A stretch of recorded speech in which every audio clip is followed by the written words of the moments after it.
Really? Hold on. What else is new? Hello, Jacksonites, and welcome back to the grand finale of the Predator re-review series. Quit making noise! Where me and good old Trevor boy Howdy, everybody. will be discussing an extremely underrated installment of the Predator franchise, one that is so highly shit upon amongst the greater fan base, but I consider it to be an unsung, not masterpiece, not quite, but a very good movie and a very underrated installment. With 2018's... It's currently What? it's currently the one that's being hated on, but I think over time people are going to appreciate the good parts of it. Anyway, sorry. 2018's The Predator, which is a terrible, terrible fucking title. Why couldn't they just call it like Predator Evolution? Hey, that's a good.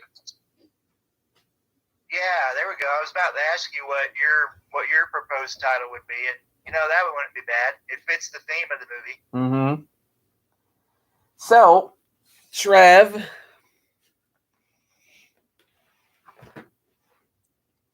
go ahead. Not a very long history for this one, since how it's not a very long history for this one since it's the most recent entry, but I did see this again with my dad because every movie since Requiem we've seen in theaters related to Predator and Alien. We saw this in September of 2018. Unfortunately, he doesn't remember that we saw it, which is kind of sad, but Has he seen it since? What? Has he seen it since? We tried watching it on TV, and like I said, it's horribly butchered on network TV. It just goes to show that even though the edit works that was released in theaters, if it's tampered with anymore, it becomes unintelligible. But yeah, anyway, yeah, it's pretty bad. I don't know if you have cable or access to FX somehow. I do not. Yeah.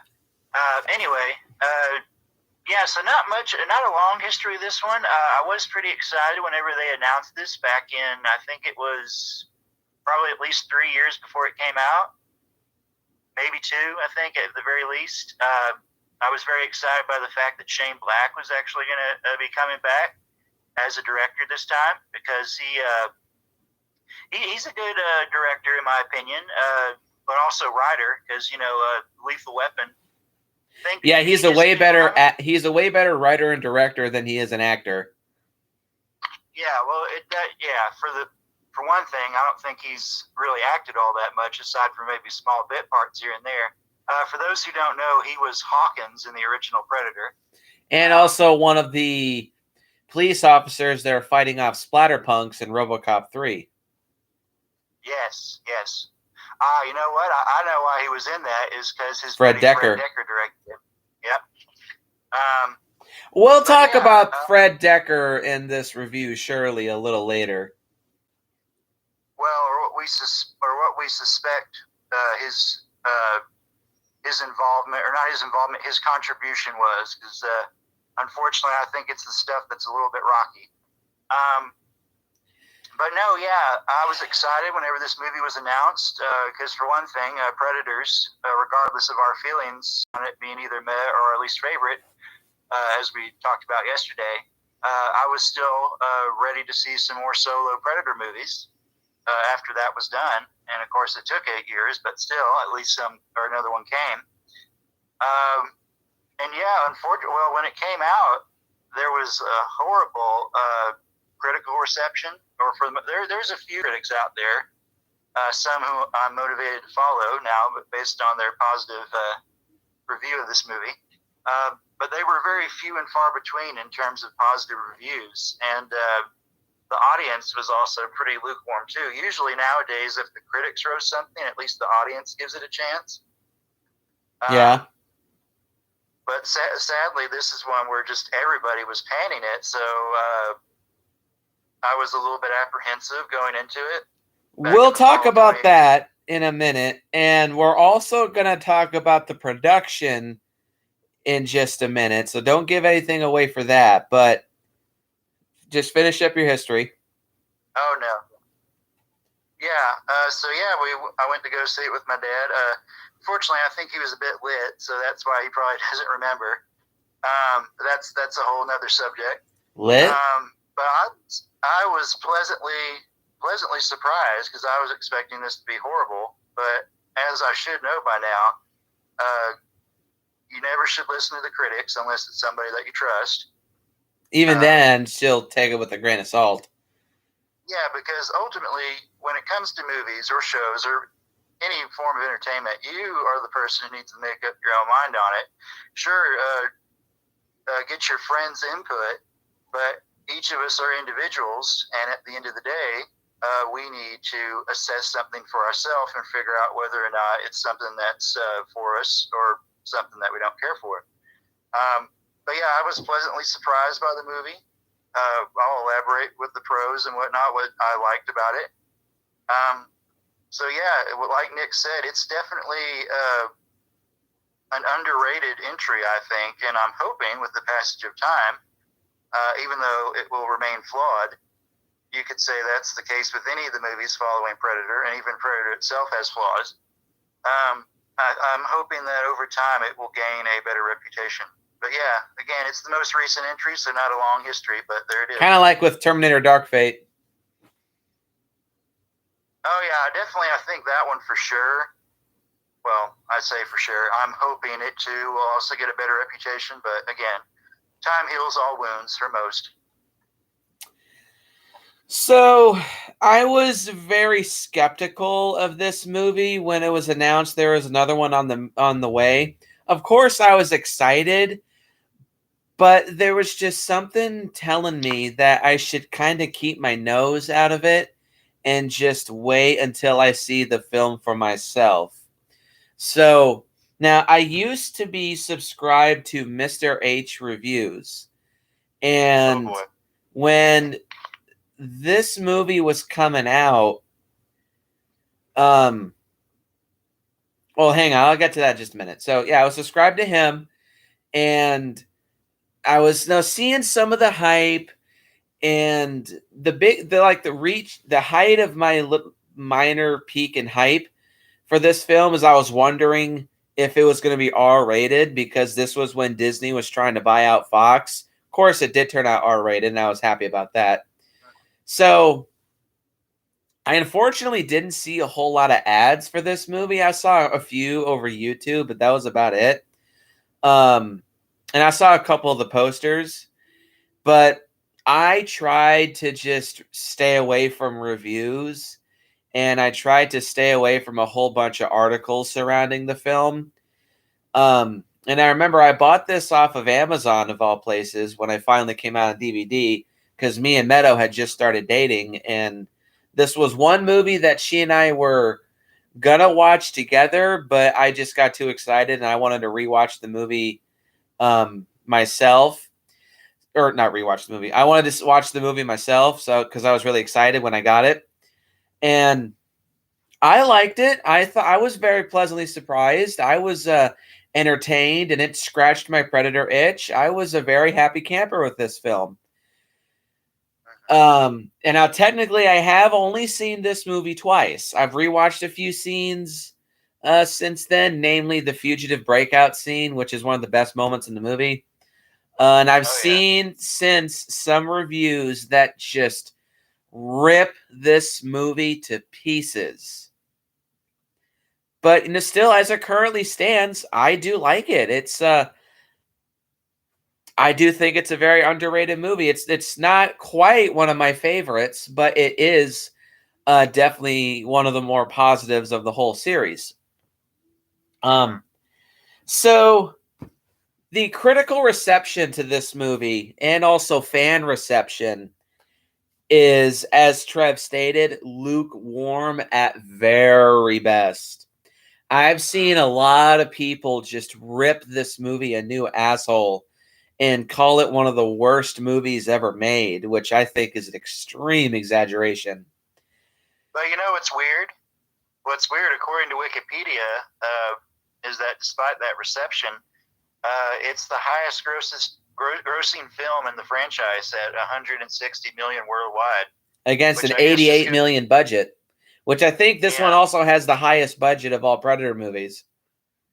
Probably due to their reshoots, but again, here we'll get into that in a second. Yeah, so speaking of which, it doesn't help that this movie had an extremely tumultuous production.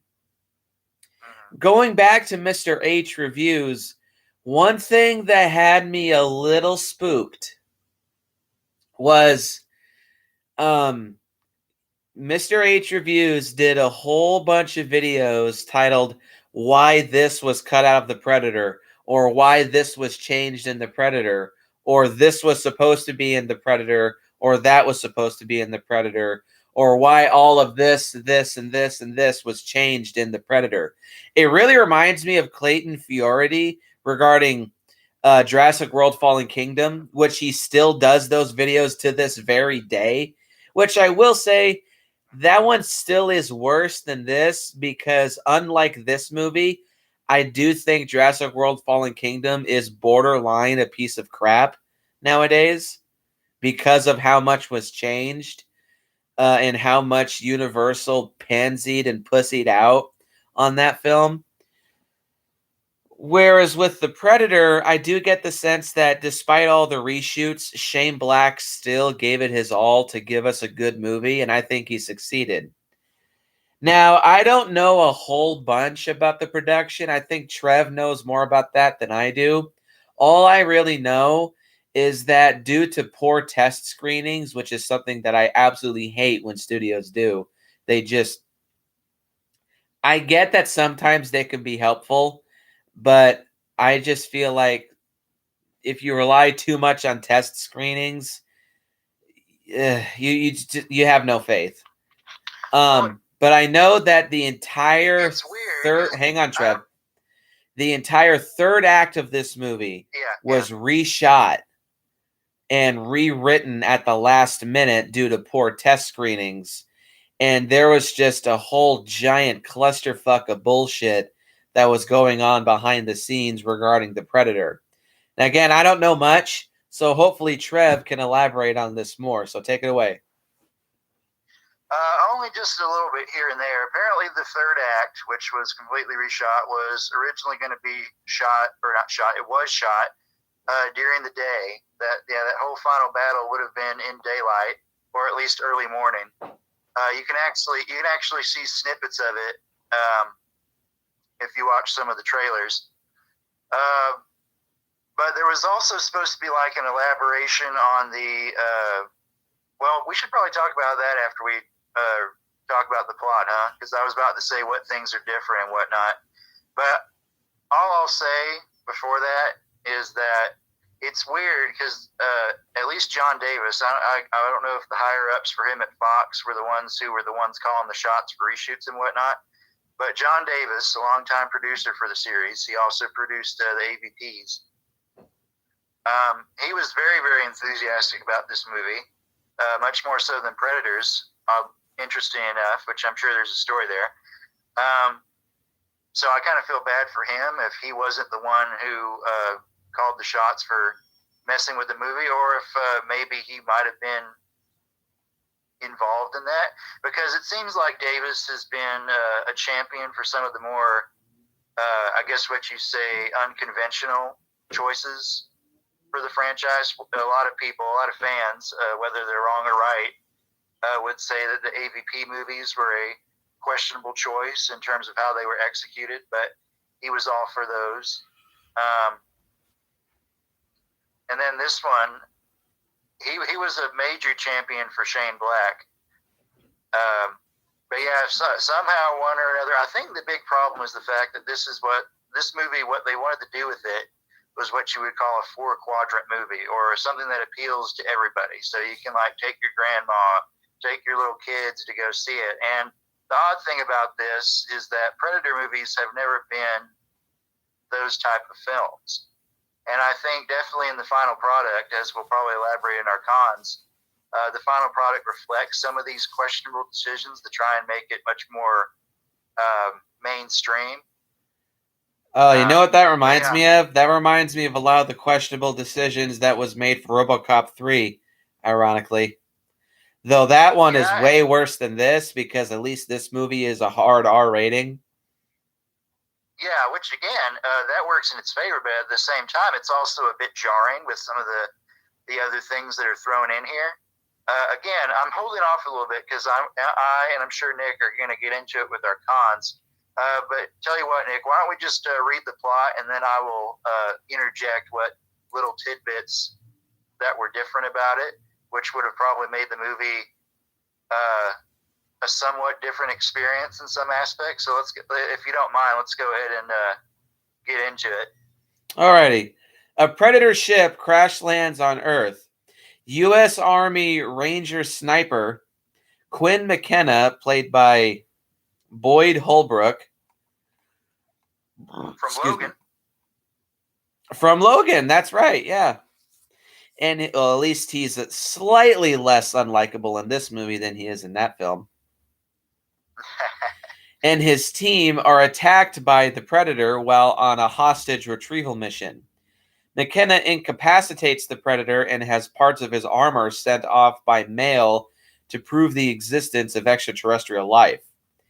At the behest of government agent Will Traeger, just reminds me of Traeger, Ultraman Traeger, McKenna is captured and held for examination. Traeger, I just want to keep saying Traeger.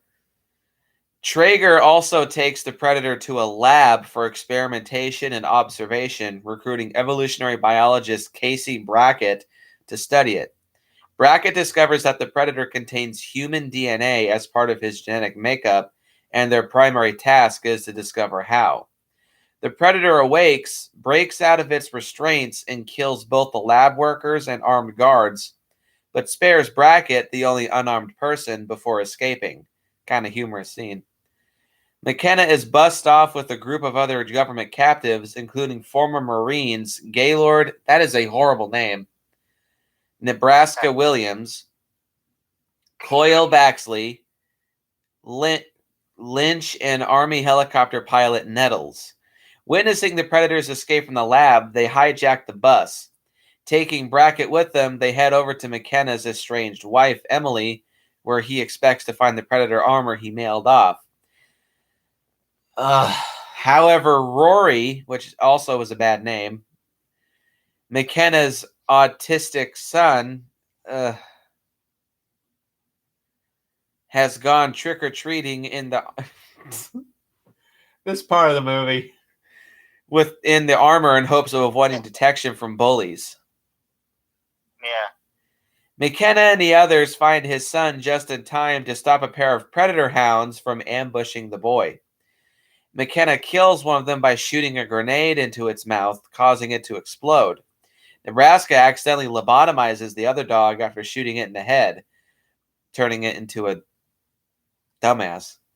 The Predator chases them into a nearby school, and they start to give the Predator's armor back when another, much larger and more powerful Predator arrives and engages the first in combat. The group flee. This is probably the worst part of the movie, honestly, this whole middle section. And the second Predator kills the first before setting out to retrieve the lost tech.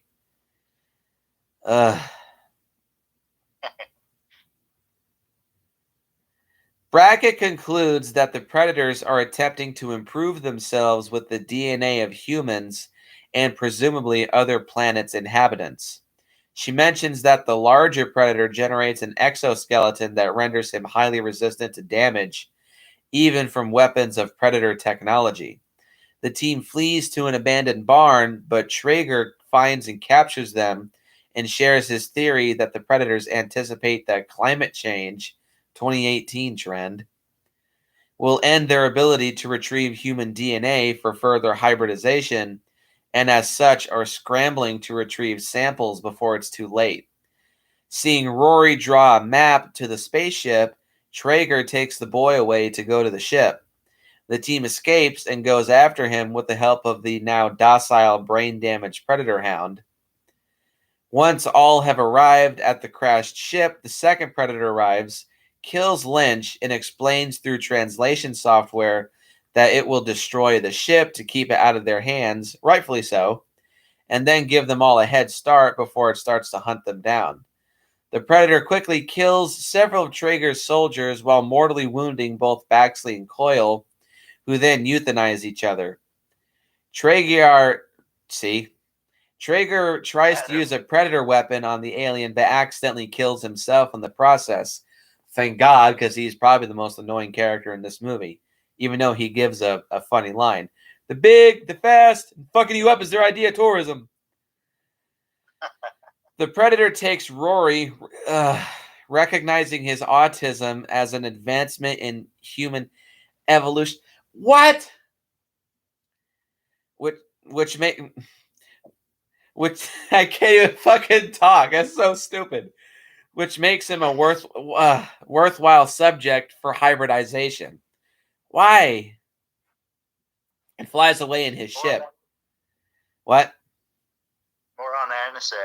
McKenna, Nebraska, and Nettles land on the ship's exterior, but the Predator activates a force field that slices Nettles' legs off, and he falls off the ship to his death.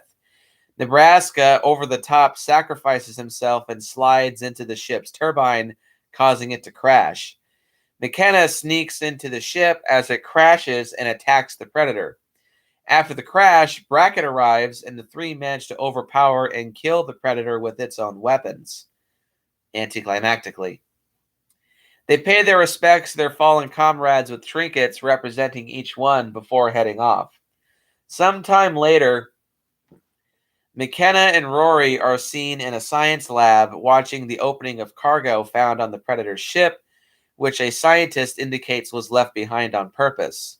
A piece of tech floats out and attaches itself to a lab worker, working as a transformative Predator killer suit before deactivating, ending the movie on an extremely, extremely massive sequel tease. And one that's not entirely necessary. Something that we would want. It kind of factors into one of my cons that I think is something that, again, that whole 4-quadrant, we got to please everybody type of mentality. Okay, so I looked up an article, and I'm not gonna read the whole thing, but I am just gonna read some of the key points about what was changed about the movie. But you can also just dig deeper with that. So here we go. It's called The Predator Reshoots Explained. It's on Screen Rant. And they apparently said they went through every cut and change Fox made to Shane Black's movie. And this is from actually right around the time it came out, so September 14th, 2018. So let's see. First up, there was a whole sequence with good guy predators that was cut. You can actually see little bits and pieces, well, not of the predators themselves. They were called emissary predators. You can't see them in the trailers, but you can see a bit of the action scene they were involved in. Let me see here. This is giving me Justice League flashbacks. Well, the funny thing is that they actually say in the article, the resulting film is plainly a muddle, although the impact of the behind-the-scenes meddling is perhaps not as utterly damaging as with Fan Four Stick or Justice League, which in turn means there are no obvious reshoot hallmarks akin to Henry Cavill's mustache. So, yeah, unless you don't know about it, you're probably not going to notice these things. Maybe you might respond. Some people might respond, and they did. It looks like to the editing and some of the pacing. But yeah, anyway, so good guy predators, emissaries. They were supposed to be involved in an action scene with the main characters. Let me see. Oh, hold on. Let me read it. It says that there are 2 defector predators being held in Area 51 who team up with the Loonies in a bid to stop the ultimate predator, or also known as the assassin predator in the final cut. The leak places the scene at the start of the third act after the Predator's true extinction plot, but before the loonies head to the Predator ship known as the Ark. So this was like leading into the final act. Okay. Yeah, hold on a minute. So I'll just go, because this is something that I'll link to you later,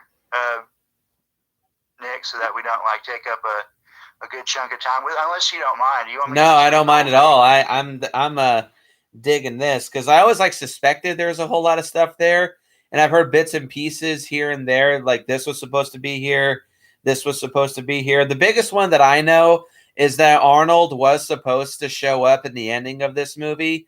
However, he declined because of how short the role was.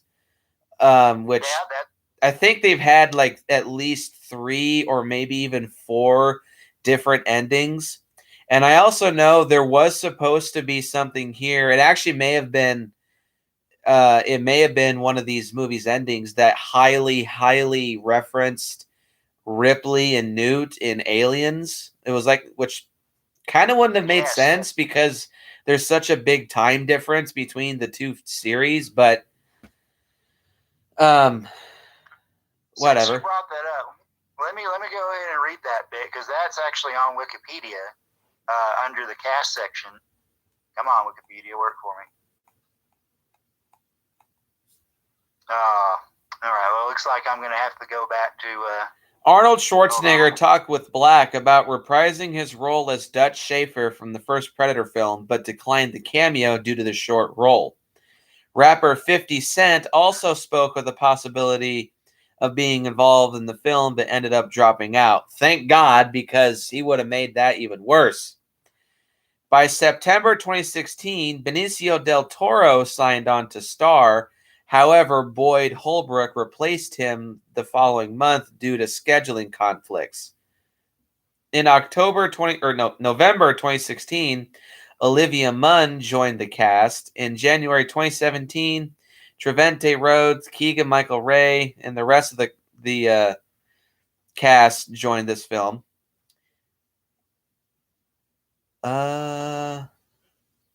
Yeah, hold on. I found what the bit that we were talking about with which would have been a major continuity problem. It's up right below the cast listing. Stunt woman Brianna Watkins, in scenes that were filmed but not used, betrayed Ellen Ripley in one alternate ending and an adult Rebecca Newt Jordan in a second alternate ending. So they weren't together. One was with Ripley, and then one was with an adult Newt, which neither makes sense, unfortunately. It would have been cool. But that is nothing more than just massive fan service, but kind of the wrong kind of fan service that raises so many questions that are almost impossible to answer. Unless you retroactively introduce time travel into the Alien franchise or universe, which would have sucked. That would be the only way it would work. So, part of me would be like, hell yeah, but then once you actually think about it, which most people would, I think, hopefully, is it doesn't make any sense. But then again, there's some people I've talked to, or some older people who confuse the first and second Alien movie. So you never know how close people are paying attention. But okay, continuing on, and I'm still reading a little bit from Wikipedia. I wish they had included all the little tidbits here, but Edward James Olmos, you may not recognize the name, Nick, but if you look at his face, you'll recognize the actor because he's been in a whole bunch of stuff. He was originally supposed to be a military general, but his scenes were cut due to time constraints, and he was most likely involved in the Area 51 emissary predator stuff. So there's that. Back to the article. You want me to just go ahead and read this whole thing? Because it's not very long. Yeah, go ahead. Okay, so starting from the beginning, the Predators reshoots completely changed the movie, with Fox totally rewriting Shane Black's original plan for the film. Characters were removed entirely, others had their personalities and deaths completely altered, multiple Predator variants and hybrids were cut, and a whole new ending was introduced. Here we're going to try and break down how such a mess came to be. Even before reshoots, the Predator's journey to the screen was already a strange one. Its release date slowly shuffled around from an early 2018 release, I remember that, to its current September 2018 date. Current, again, this article is from September 2018, so when it says current, that's what it's talking about. And a trailer wasn't released until May. I think I remember that too. Yep. There were rumblings that something wasn't right. A leaked plot synopsis caused a lot of fan backlash. I vaguely recall that. Again, like you said, Nick, Mr. H was talking about it a whole lot. Mm-hmm. And then around when the film had originally been set to release, it was reported that there would be reshoots over a 2.5-week stretch from March 12th to March 29th. Which is never a good sign. Yeah, the cast and crew were rather open about this. I remember because I think that Comic-Con that year they were talking about, oh yeah, there we go. The cast and crew were rather open about this, stating that it involved changes to the third act. But then in July, there was a second 2-day bout of reshoots to further tighten up the film. Which is even worse. Yeah. Reshoots aren't inherently a bad thing. They come from a film not being complete in the edit, and it must be said that the Predator wasn't any longer than the likes of Thor Ragnarok's reshoots. However, they came accompanied by rumors the studio and director had clashed over the story and tone, with major aspects of the film having been removed entirely. It slowly emerged that this wasn't a case of fixing up the movie, but about retroactively changing it. Sometimes this approach isn't a death sentence, such as with Rogue One, a Star Wars story. Yeah, probably the biggest example. Yeah, with fans saying that that's probably the peak of Disney Star Wars. But with the Predator, it most certainly was a death sentence. I wouldn't agree with this article in that regard, but not necessarily a death sentence, but it's just one of those things that if they weren't so focused on making money rather than making a good movie, what would have come first would have been better. Mm-hmm. The film is hastily edited and frenetically paced. The pacing, it doesn't bother me too much. But not for me myself. It's never boring, at least in my opinion. Yeah, this was all in a bid to hide the illogicies created by the new footage, but all that does is bury any hope of. I'm going to try and keep the author's opinion out of this. So what we're going to talk about is all the other creatures that were cut, how the reshoots changed the Predator's characters and mental illness parallels, which I'll just go ahead and say. I do kind of admire what the subtext of the movie, which deals with a whole bunch of people who have experienced some form of mental illness, a lot of traumas and whatnot. That's fine. Yeah, that's fine. Yeah. And then they're going to talk about the third act. I'm probably not going to read about Were They Worth It, but let's see here. So I already started telling you about the early set photos. The early set photos for the Predator showed the cast of the Loonies on an APC tank alongside a pair of classic good guy Predators in camo armor. What's so striking about this now is that this sequence absolutely does not fit in the movie playing in theaters. Again, 2018, this is when it was written. Some footage did appear in the first two trailers, and you can see it. But even that doesn't really line up with what we've got. Again, I'm reading the article. A Reddit post from 2017, seemingly based on the leaked script, may provide some clarification. A lot of the included plot details are accurate to the finished movie from a time before such details were public knowledge, making it verifiable and the deviations most likely a product of subsequent changes. It is from the script, so not everything will have been shot, but it gives a sense of the ideas Black and co-writer and co-screenwriter Fred Decker were playing with. In reference to these scenes, it says that there were two defector Predators being held in Area 51 who team up with the Loonies in a bid to stop the assassin Predator, or he was called the Ultimate Predator in this version. The leak places the scene at the start of the third act after the Predator's true extinction plot, but before the Loonies head to the Predator ship, which was known as the Ark. Okay. The set photos got a mixed reaction from fans, which I don't really care for whenever the fans have input on a movie that's not finished yet. I kind of feel like that just kind of screams like you're trying to get approval too early, and to me that just shows you don't have a whole lot of faith in your project. Yeah, I'm a firm believer in the fact that you should just release something as is. And whoever responds to it positively, that's what matters. And the people who don't like it, they just need to move on. But unfortunately, things aren't that simple. And learn from your mistakes and learn from what fans do like and what fans don't like. Yeah, but in the meantime, let the final product just speak for be itself. what it is. Yeah. So the set photos got a mixed reaction, and given that there's no allusion to any other good Predators on Earth remaining, it was evidently something the studio director wanted out of the Predator entirely. Black talked about how it was one simple, one antagonistic thread too many. I guess he felt that it complicated a little bit too much. In the finished version, the single classic Predator, the fugitive Predator, is killed the moment the assassin Predator makes his appearance, which may be an attempt to keep the focus on one alien antagonist. Whatever the motivation, this reveals a lot about the connective tissue of the reshoots. There's an entire sequence missing, meaning a lot of surrounding footage was cut and replaced. Also of note, according to the photos for that third act battle, Keegan-Michael Key's character was in scarred makeup, suggesting that he was originally going to be killed in this scene much earlier than in the finished film.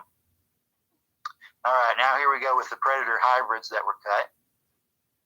As released, the Predator features 3 different alien creatures: the fugitive Predator, the assassin Predator, and his hellhounds, or we just call them Predator dogs. At least that's what I call them up to this point.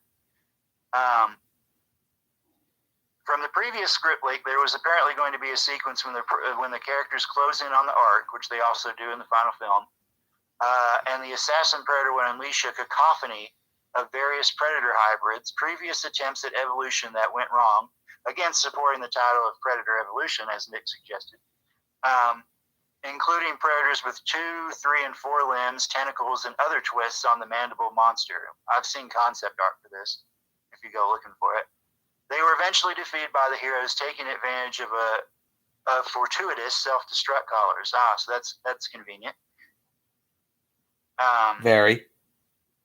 Yeah, our set visit, this is again what the article is saying, teased and other reports backed up these hybrids being in one earlier cut of the film, meaning they made it past the script phase. But as with the hero or emissary predators, any trace of them is removed in the finished movie. From the leak, it would seem this sequence came after the APC chase. Again, that seems to be the closest thing they can approximate in modern day with the scene from Aliens, because they also do that with Requiem as well, with the striker in that movie. Yeah, it would seem the sequence came after the APC chase, ending with the characters flying away in the Predator ship instead of it being blown up. This was then followed by the fight on and the subsequent crash of the assassin Predator's craft, suggesting that this was replaced by the more conventional assassin Predator hunt in the woods, which we see in the final film. Which is a good scene. Yeah, it is. I actually quite like it, although some people said, they felt they had to put this in there because it's a Predator movie. I'm like, well, yeah, duh, it is a Predator movie. We need to have I like the actual hunt aspect of that scene. And also, surprisingly, since the assassin Predator is kind of an offshoot of the super predators from the previous movie, it's interesting that he gives them a fair advantage, because that would indicate a code of honor. So it more came off to me just more sadistic humor, and just more like he's fucking with his prey rather than being actually honorable. Mm-hmm. But continue. So this is something. Go ahead. No, continue. No, yeah, so this is something that I know we both like. Connections to earlier Predator films were added. One thing that the Predator does in spades are references to previous movies. The events of 1987's Predator in 1997, that's when Predator 2 takes place, are mentioned. Olivia Munn's Casey Brackett has shown still footage from both original movies. The spears, or what are they actually called, Nick? Combi sticks. Combi sticks from both Predator 2 and Alien vs. Predator appear, although in that case they don't mention this, but the spear they show in this movie is the one that Lex used in AVP. Yep. Jake Busey, who is the son of Gary Busey, also plays the son of Predator 2's Peter Keyes. Which is cool. Yeah, and according to Shane Black, he feels that Predators is set after this movie. But I'll just go ahead and say that I feel that this feels like, based on how this final cut of the movie played out, it feels to me that this feels like a logical extension of that tribal rivalry between the two Predators, because you could say that the super predators in the last movie have got to the point where they're not hunting anymore. They're just stealing DNA from different species to improve themselves. It's kind of like a addict situation. I don't know. I get the sense that with this movie, Predators is like the Jaws 3 of the 4 Jaws movies. It's the one that's just ignored. Yeah, I can see that too. But one can also say that the fugitive predator, he's basically trying to escape the fact that the more superior predators have basically started forcing these changes on the rest of the species. So he's trying to escape and warn the humans that basically they're going to become the superior, quote unquote, predators are coming to harvest the humans. Based 2018, I've mentioned this in other reviews. 2018 was a very popular year for mentioning climate change in movies or sci-fi movies, which kind of does stick out like a sore thumb Tremor, nowadays. Day in Hell. We had Venom. We had this movie. These Venom and this movie both came out in the fall. Rampage. And so, yeah, I bring that up because they tie it into the fact that the predators are coming. What they reveal in this movie, and it will factor into my cons, just a little bit, is the fact that the predators have stolen spines in the past so that they can get the spinal fluid, which they can, use to upgrade themselves, and that factors in the fact that why they're coming to Earth more frequently is because they feel that eventually the human race is going to be extinct due to climate change. But yeah, I feel like that's just a needless explanation for something that maybe a whole lot of people didn't understand. But they already established they take the spines because it's a trophy. Exactly. The element that they're taking spinal fluid to enhance themselves, that I never got that sense in previous Predator movies. I just got the sense they did it just to have a trophy. But whatever. No, I got you. To wrap up that point, yeah, so this is actually some of the reshoots did that I like, is the fact that they added these connective bits of tissue to the other movies. So that's a plus from the reshoots. They also think that some of the lines, like the "get to the choppers" line, was actually in reference to an actual helicopter in the original version of the movie, but in the final version, it's related to motorcycles. Oh, yeah, I got it. Yeah, I just thought that was kind of funny. It was like a fun spin on the "get to the chopper" line. Oh yeah, I thought it was funny too. Okay, so here's how some characters' personalities were changed, and they put in parentheses, possibly to avoid mental illness parallels, but I mean, they still talk about that anyway. And they also point out that Shane Black's movies tend to usually deal with people that are going through some kind of mental illness, or there's something about them that's distinct that is related to like a trauma or whatnot. Kind of like James Cameron. Yeah. Riggs in Lethal Weapon, he's going through some shit. That's definitely an example of that. I wouldn't really say that's a mental illness. He's just going through intense grief. Well, I think they use the term mental illness here broadly. Just okay, I got you. Expressions of some kind of trauma or whatnot. Okay, so when Trevante Rhodes was cast as Nebraska, he was said to be the best friend of Boyd Holbrook's McKenna. Yet, in the released film, he's the de facto leader of the Loonies, only meeting Quinn after his psych evaluation. This could be misreporting. The pair do form a strong friendship, but a reunion arc would also fit what's presented. Further, the first trailer seemed to suggest Nebraska was originally on McKenna's mission that opens the film, which I actually really like that scene, by the way. Yeah, me too. How it opens. Olivia Munns Casey was allegedly a science teacher. Providing Are we actually betting money on whether or not somebody is killed? Yeah, I thought that was established. Okay, just checking. Put me down for 20. Yeah. Olivia Munns Casey was allegedly a science teacher, providing a further essential piece of background to her DNA expertise and how the government would know of her rather than a childhood letter, which that was definitely a little bit, well, it was fine ultimately, but it was kind of streamlined. Yeah. Jacob Tremblay's Rory was, for the longest time, said to use his autism to learn the Predator language and allegedly control the assassin Predator ship. In the movie, he does learn how to communicate with Predators, but it's entirely through their technology, given the assassin Predator later uses a translator to speak to the humans, which I thought that was a neat scene. Yeah, me too. I like that. This Predator doesn't come off as being like a juiced up meathead dumb fuck. He actually does have some sentience to him. Mm-hmm. Apparently, Nettles had a more specific backstory with a helicopter crash leaving him with a brain injury. Explain his personality and how he can fly a chopper. Yep. The relationship between Thomas James Baxley and Keegan-Michael Key's Coyle was repurposed. From the article, the author's set visit, he knows the flip reveal that the pair served together as Marines was part of the original plan, but the presentation of it is oddly weighed. Thomas Jane's Tourette's outburst cease, while, as already said, Key was likely going to die during the APC sequence, which indicates an attempt to give two abrasive fighters a softer side.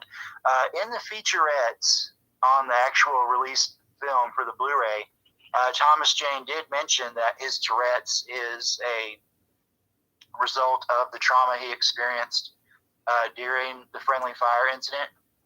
But the moment he picks up a gun, he's back in the fight, so to speak, and his brain is just trained to, like how soldiers would be trained to if they have a weapon, or they get in gear, so to speak. Yeah, they're it's kind of like muscle memory. They're putting themselves back into soldier mode, and that's like their form of like steeling themselves and kind of making themselves focus past their, I don't want to say disabilities, but like past their mental shit, which is something I do like. There was a video I watched, I think it was on Lad Bible, about this gal that they were interviewing in her life dealing with Tourette's.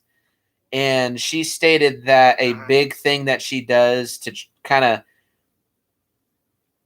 keep her Tourette's in check is that she whistles. She stated when she whistles, that kind of like calms her brain and allows her to focus more on being cognizant and actually think about stuff easier, rather than when she's not.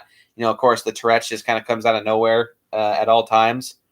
It's a little hard to explain, but when Thomas Jane picks up the gun, that's his version of whistling, and that's how he focuses his brain past the Tourette's. Yeah. I do like how Coyle asks him how it feels, and he just nonchalantly says, "A gun." I thought that was pretty funny. But no, yeah, that's something that again, this was something that the behind the scenes revealed, which had I not watched it, sometimes actors always have like their own headcanon when it comes to characters and whatnot. So unless you like hear them interviewed, you probably never get these little details. But that's something that I found out watching the extras that we do have. Keep talking. I'll be right back. Okay. Well, you might want to hear this next bit. Can you hear me still? Yep. Okay. So, for all the talk of Asperger's, Jacob Tremblay rarely displays any autistic hallmarks, and any attempts to draw parallels between him, the loonies, and the Predator are incredibly fleeting. So it sounds like they pretty much probably should have just cut out the entire autism subplot, because it seemed to be one of those things from the original version of the movie that wasn't working as it is, but they still kind of leave little bits of it in there. But yeah, apparently that was something that was a bit more downplay, but what is left in the movie is still pretty stupid, problematic. Yeah. I already mentioned that Edward James Olmos. For sci-fi fans, he's a military figure in the new Battlestar Galactica show, or I say new, the remake of that show. Reboot. Yeah, the reboot. He was cut entirely because he was a general who was involved in the Area 51 emissary predators little subplot. So yeah, I'm not going to dwell on that a little bit too much because I already mentioned it.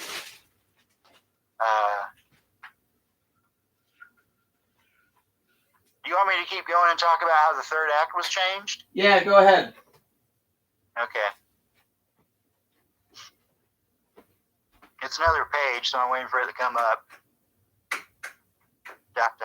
Here we go. All right. Shane Black confirmed that vast portions of the third act were being reshot, clarifying it was mainly to switch the action from day to night. And I remember him saying that they thought the nighttime would be more scarier, which I suppose it adds a bit of atmosphere to that final scene, or almost the final scene. But as seen in the previous set photos and reaffirmed by the cast, a lot of the film's action was going to take place in the cold light of day, something that doesn't do creatures designed to be seen invisible and in shadows any favors. But by that time, I mean, he's pretty much visible the whole movie, so it wouldn't have mattered. This meant most of the scenes were changed, and in an unexpected story impact, the majority of the film seems to take place over one night. This confusion can be seen when Traeger calls back to Rory wearing the Predator's mask on Halloween night, despite it still being October 31st. Yeah, some of these things I don't initially notice. But yeah, okay, I didn't notice that at first, but now that you bring it up, that was a little weird. Yeah. From the set photos, we know that a lot of elements were also removed, meaning there was a greater restructuring going on. Two sequences, the good guy predators or emissaries, and the hybrids were dropped entirely, and there's evidence that the ultimate predator's hunt was introduced as or graduated to become the replacement. Yeah, I can kind of see that because if he had added the hybrids in there, well, I mean, I think that would have been cool. Same, yeah, would have been a nice, would have been more of a Predators movie than the actual Predators movie. Oh yeah, for sure. Character deaths happened at different points. It's clearly on one repurposed set. This is some of the author's opinion. The narrative is streamlined, most definitely. There's only the single antagonist, which is the assassin predator.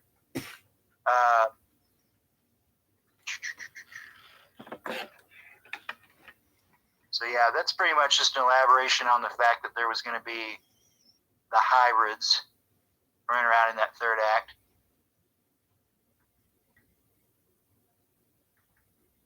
See, several beats reported that via story leaks, such as the force-filled kills, like on the ship whenever they were flying. Yep. Whenever they were on the ship that was flying. Let's see.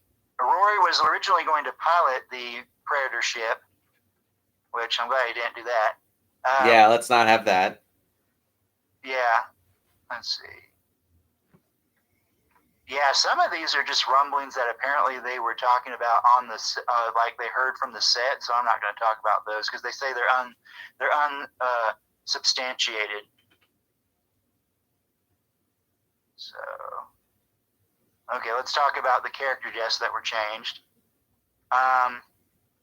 Those third act and character changes come together in how the various heroes are killed.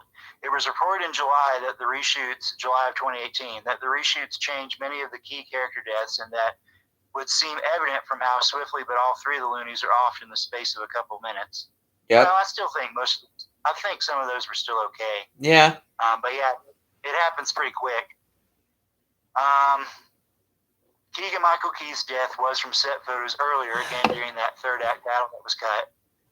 Which means that both his and Thomas Jane's showdown was never intended, although I do like it in the final product. It didn't change their relationship, though, because they still would have had that same dynamic.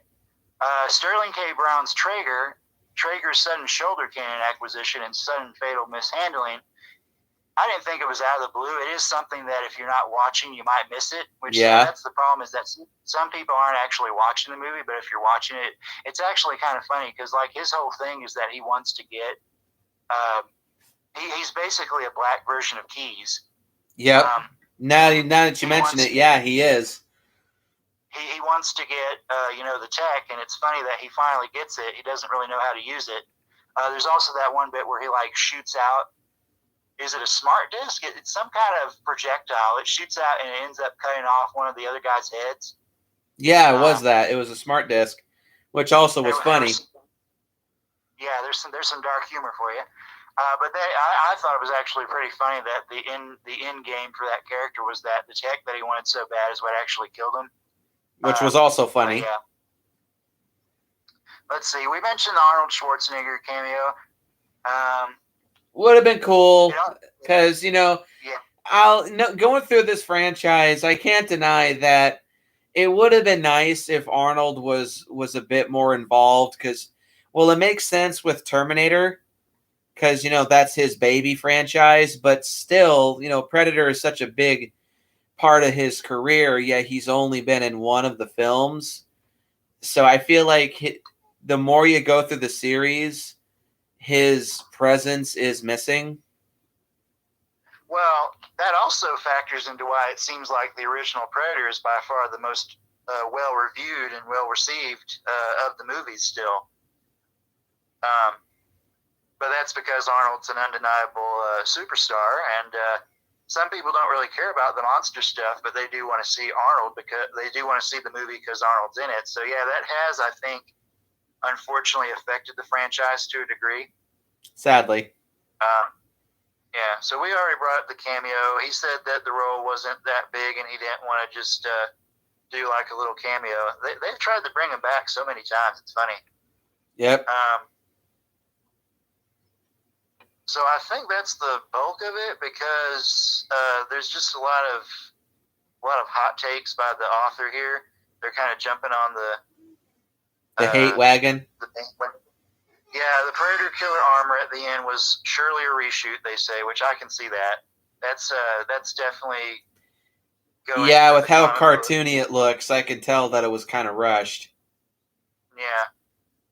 So in conclusion, if you want, Nick, I can link you the article so you can go through it more. Nah, I'm good. I think okay, good. I know enough. Because that's pretty much the gist. There's probably some stuff that we won't know until maybe someday they release an alternative cut, because they do have some of this footage on standby.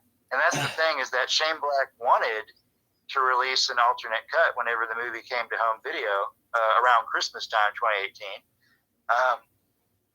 I wish Fox had let him done that, because I think I would still like the final product, but I do want to see. But the alternate cut, I think, would have mitigated some of the backlash. Yeah, because then you would have a choice. If you like what they did, you could still watch the theatrical. It's the same with any offering of an extended cut, unless you're George Lucas and you just want the special editions to be the only version available. But I think the special editions are superior, but that's just me. I'm like on an island compared to the rest of the franchise. No, I got you, but at the same time, giving people the option. That's the thing, is if you give people the option, they're less likely to bitch, because then they have the version they want to watch. True. That would have gone a long way into quelling that particular argument in the Star Wars fandom, but that is a subject for a whole other day. Yep. So let's start off on your pros. We've been on this for not too long, but let's just get in our pros and cons. So go ahead. Ask if you were okay with it, because I should have sifted through it to get them, but I didn't think about it until we actually did the review. Okay, so my pros, I have 8. It was 4 right before we started the review. Let's see here. The number one thing that stands out to me that makes this movie unique in comparison to the others, even though they have it too to an extent, is the sense of humor. Yeah. Yeah, I think this is definitely Shane Black's contribution to the movie. Everything with the Loonies, with the slight exception of, I keep on forgetting this guy's name. I have the page up. Hold on. The Irish guy's name. What was his name? I have no idea. Anyway, yeah, he's by far the most forgettable of the Loonies. Unfortunately, he kind of looks like a creepy meth head, if I'm being honest.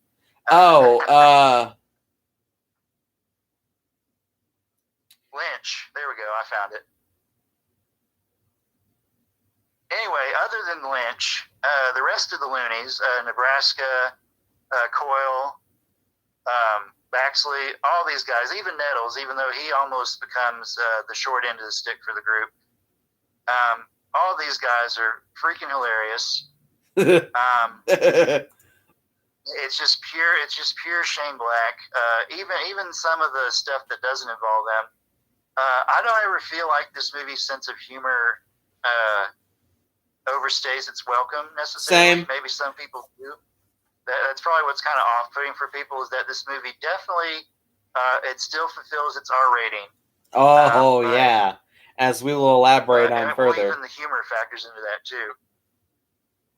Yes, that's also on my pros too. Spoiler alert. But yeah, I'm not going to say a whole awful lot because Nick, you're probably going to say some more. Or how about we just talk about it at the same time? You want to go ahead? Sure. So hang on. I have 10 pros. What was your first one again? The humor. Yeah. So I'll say pro number 1 for me is the humor. Now, this movie was never like split your guts open funny, but there is definitely a bit of both a sick sense of humor and just a straight up, we're just having fun at this point, so let's just be funny sense of humor at this point. The sick humor is mostly with the monsters.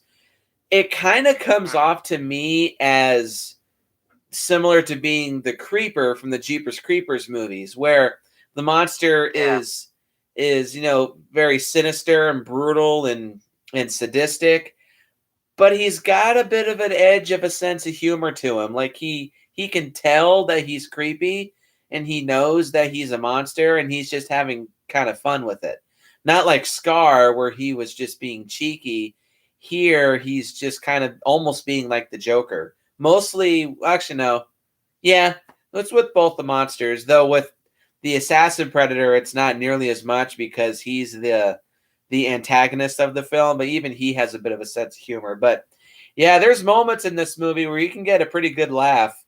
A lot of it has to do with the camaraderie between the Loonies.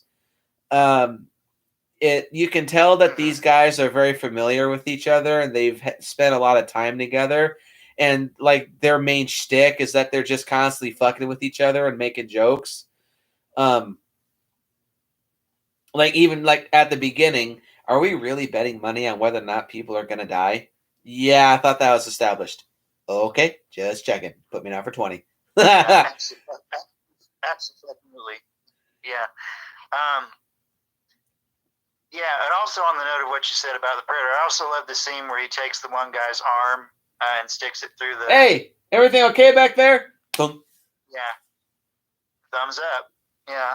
So that's it's just good humor. Yeah, it's silly, but not too much. I mean, I guess it just fits my tastes.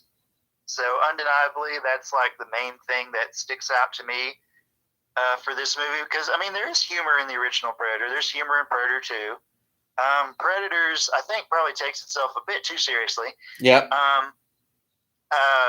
AVP has humor. Well, again, I kind of feel like they were trying to have that sense of humor with Stans, but it just came off as just purely being annoying rather than funny. But here, it's just funny. Mm-hmm. But yeah, undeniably, this is a Shane Black Predator movie.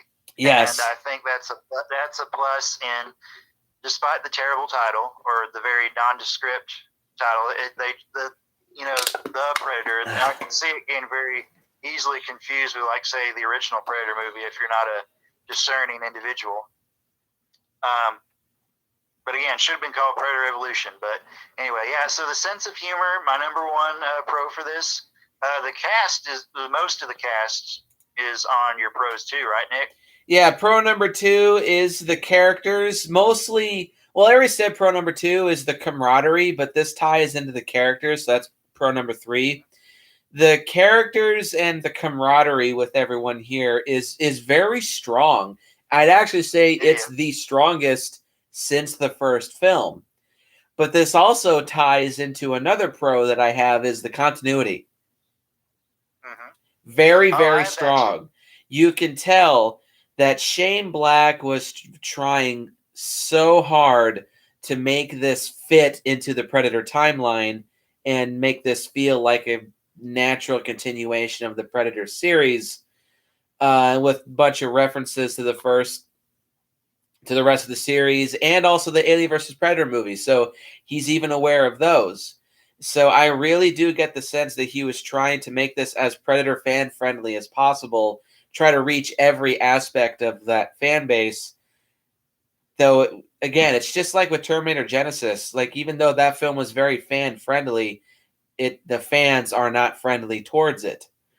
But I love it. And the rest of the cast is, well, to varying degrees, but the cast is pretty good. I love the Loonies.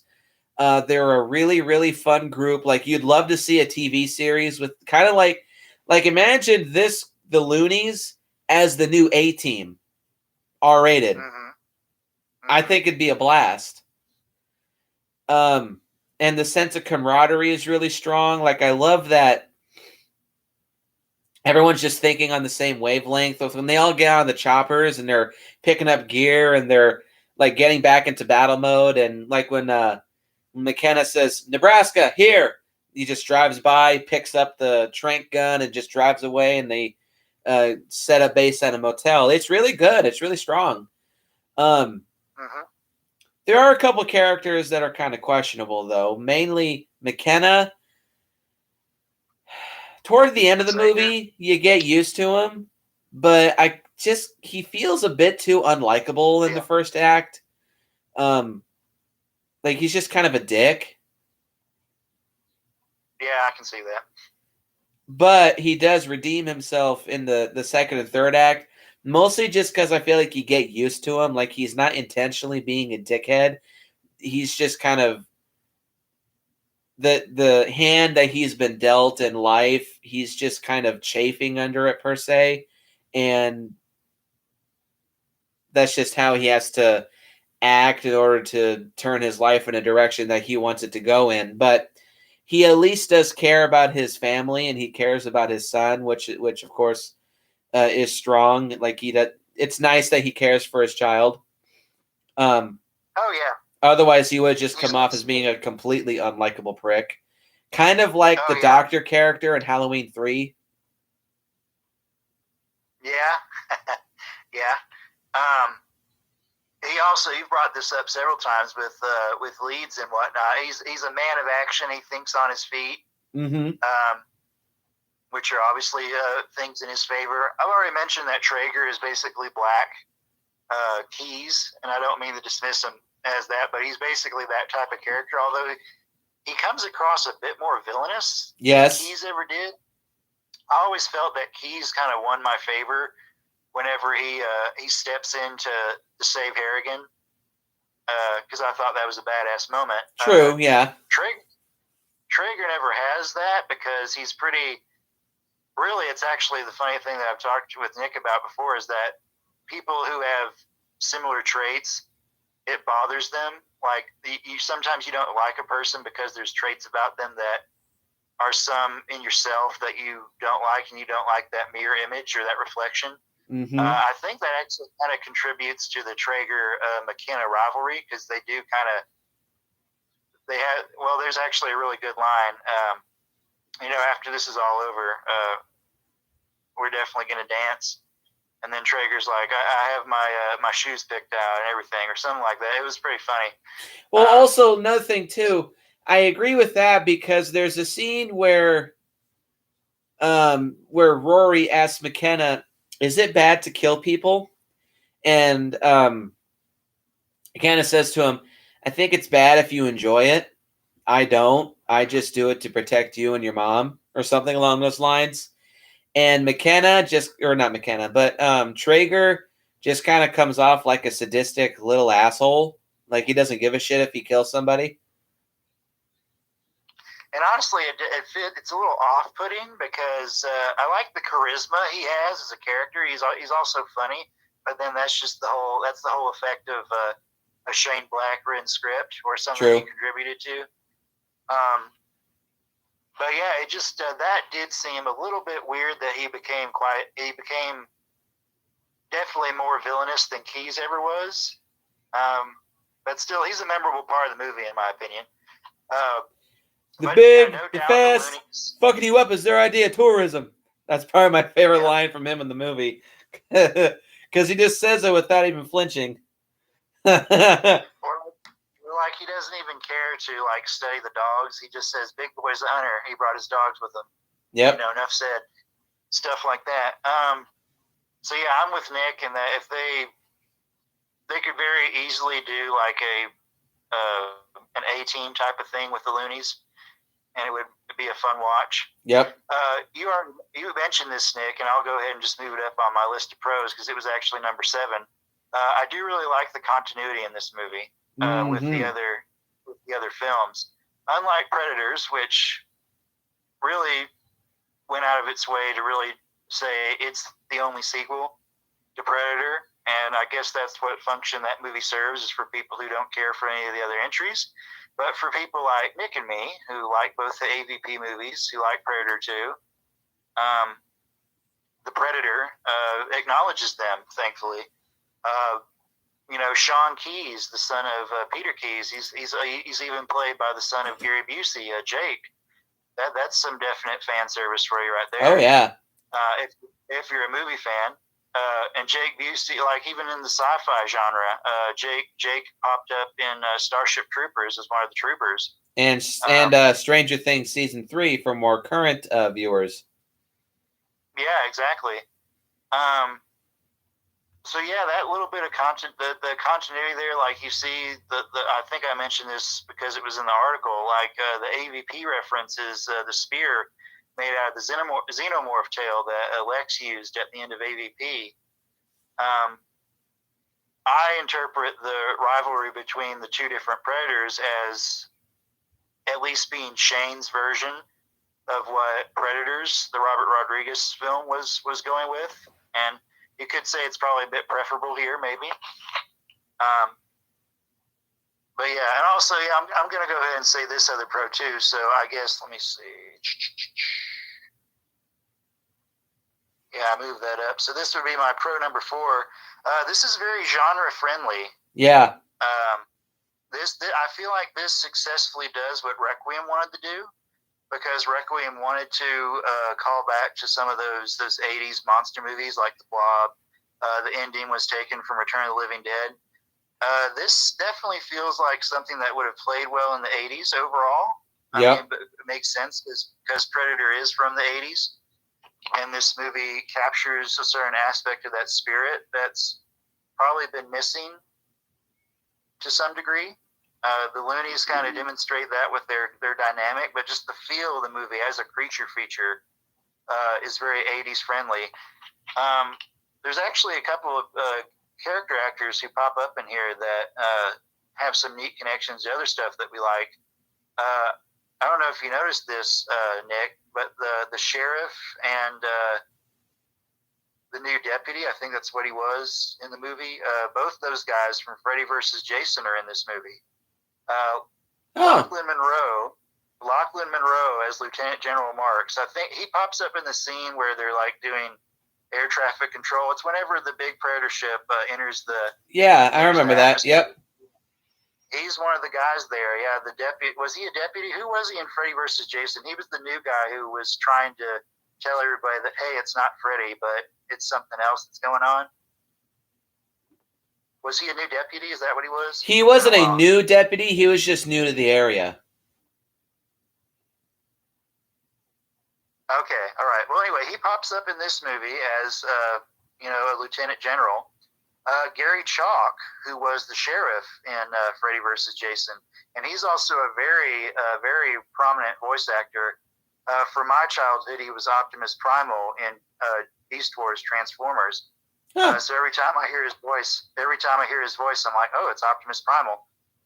He also was Bad Rap on Extreme Dinosaurs, among many other things. He's the postal worker in this movie. He also popped up in Godzilla. Oh, that's who it was. Okay, I gotcha. Yeah, he also popped up in Godzilla 2014 as, I guess, the head of the Janjira power plant. He was very anxious and asking Joe if the echolocation had something to do with earthquakes. He popped up very briefly in 2014, but that's a neat little MonsterVerse connection.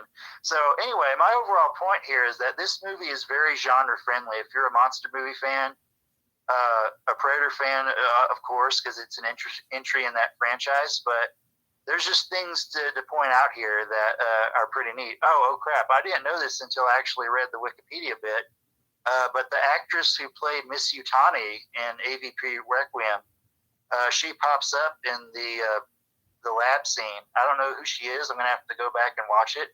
But the actress is Francois Yip. She appears as a character called Cullen. And she's so it's not the same character from Requiem, which kind of sucks. Well, that would have been cool. But then you have to wonder, well, actually, it would make sense for Miss Yutani to be interested in what Stargazer would be doing. Because Colonel Stevens brought her the plasma caster at the end of Requiem, so that would have actually been a great tie-in. It would have elevated Requiem for me in that regard if they brought it back up here in this. But anyway, long story short, this is a genre-friendly movie, and as monster fans, I think we can both appreciate that. Well, also, I'm not super familiar with the cast. I just know of 3 actors. We'll talk about one when I get to my cons. But, of course, we know Boyd Holbrook as one of the main bad guys in Logan, one of the greatest superhero movies ever made. But I also, the number one cast member I remember the most, as well as my brother, because he was minorly interested in this, but he was more interested when he heard that Thomas Jane is in this film. He plays the Tourette's dude. And he and I know him best as David from The Mist, 2007 movie. He's also my favorite Punisher. He's also in Deep Blue Sea. Love Deep Blue Sea. Yeah, he's another genre-friendly addition. If you're a creature feature fan, there are some faces in here that pop up. Boyd Holbrook also ended up working with Robert Rodriguez in that recent superhero thing he did, which was a sequel to Shark Boy and Lava Girl. So that's keeping in the Predator family, I guess you'd say, because Rodriguez is involved. So it's just funny what people end up working together and whatnot based on some of the same movies they appear in. But okay, anyway, so moving right along with the pros. I have them listed separately, but I'll just go ahead and talk about them both. I do like both the Fugitive Predator and the Assassin Predator. As do I, so we'll talk about them together. Yeah, go ahead. So, give your piece. So pro number 5 and 6 are the Fugitive Predator and the Assassin Predator. I like the Fugitive Predator. He definitely does have a lot of character. And I like his design. We're not going to talk about the effects quite yet because there's kind of a lot to say there. But I like him quite a bit. I like his design. It's obviously very futuristic, very different technology from what we've seen in past Predator films, but it does look familiar, and it looks like it fits in as just like a natural evolution of Predator tech. I'm not a huge fan of the new mask design, but it's futuristic, so it works in the context of the film. And of course, when he's unmasked, I like his design. The face looks really well constructed. The mandibles move around really good. You can definitely see a lot of facial expressions in both his body language and his actual face. And the suit actor who plays him does a really good job, also conveying the the sense of humor, which is one thing I like about this guy's character. And you can also tell that he's brutal and he's sadistic, but at times he comes off like he doesn't really want to kill, like when he's holding the one dude hostage and he just like points down. And as soon as he sees his missing piece of tech when he's holding McKenna, he's like, "Oh, give." Okay. Thump. Yeah. You could also say the only reason he killed the lab guys is, for one thing, they were holding him there against his will, and he figured the only way he was going to get out of there is if he killed them. And he did. If you're paying close attention, he really only killed people that fired upon him. Yep. So, it's still fitting in with the Predator mythos, which I can appreciate. He also doesn't attack Casey because she's about as non-threatening as you can get, naked and weaponless. So that's why he doesn't bother her. And the way that he knows that he's scary because when he hisses at her, but then the next shot, he's just like, bye. And that sound that he makes, it's like this, that's like him saying bye. Yeah, exactly. He probably has the most personality next to Scar as far as Predators. So yeah, that definitely sticks out as a plus. And then we're going to talk about the Assassin Predator. Effects aside, I like the design. I like the color scheme, and I like that.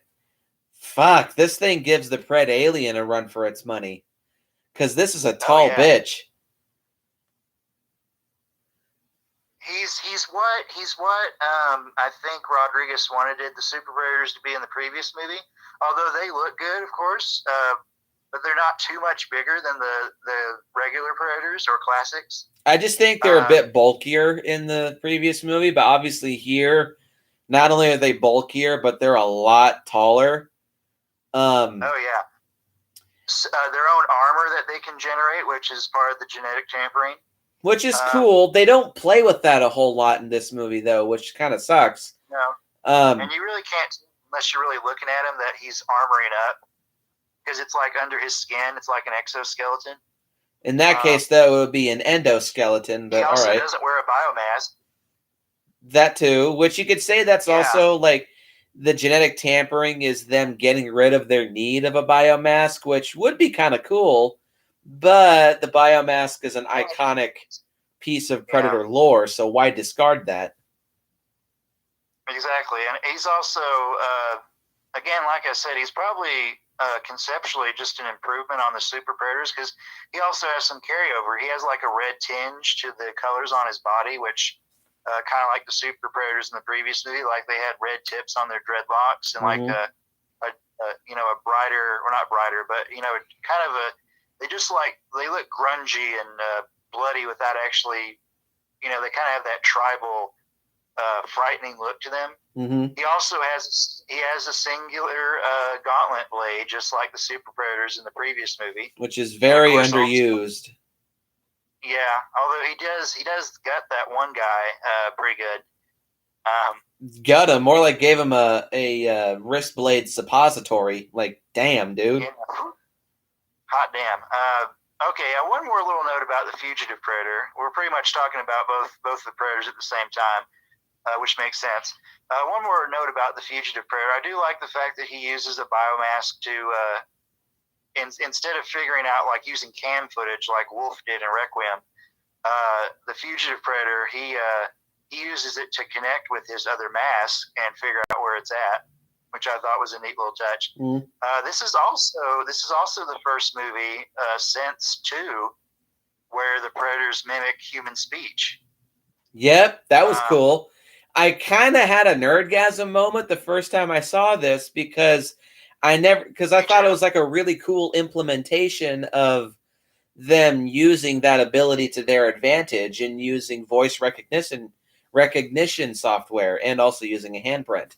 I was like, okay, damn, I didn't know if that was just like a gimmick to them or if it was an actual useful trait. It's actually useful for once.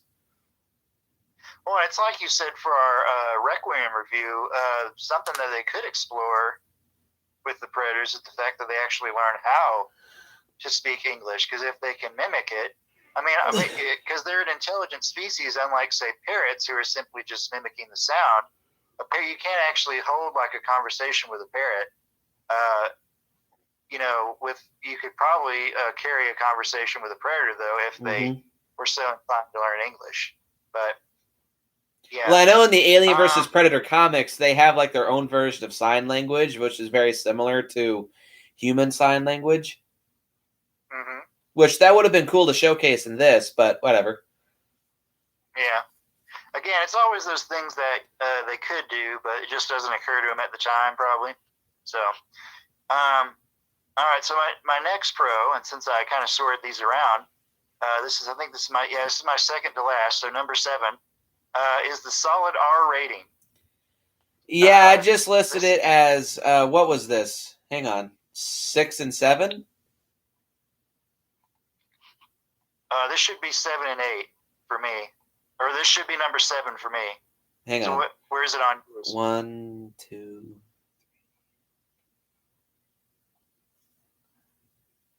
Okay, so yeah, this is 7 for me as well. I listed it as good gore.